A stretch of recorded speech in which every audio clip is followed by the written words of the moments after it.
গত ৩ তারিখে এই মাসেরই আমরা বহরমপুর থানাতে একটা অভিযোগ পাই, যেখানে শ্রীমতী গায়ত্রী বোস, গোড়াবাজারের বাসিন্দা, উনি এসে আমাদের থানায় একটি এফআইআর লজ করেন।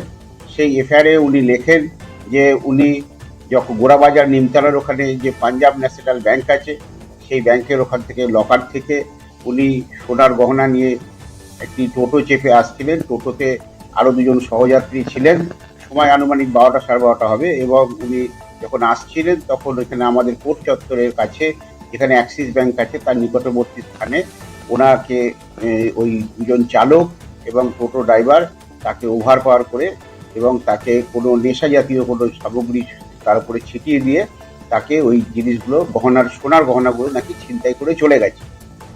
আপনারা জানেন, যেহেতু এটা বহরমপুর শহর এবং সেখানে প্রচুর আমাদের তরফ থেকে এবং অন্যান্য সংস্থার থেকে সিসিটিভি লাগানো আছে। আমরা সিসিটিভি ফুটেজ ভালোভাবে শনাক্ত করি এবং তদন্ত করি, তাতে কিন্তু ওই ঘটনার সাথে কোনো সাদৃশ্য বা সামঞ্জস্য খুঁজে আমরা পাই না।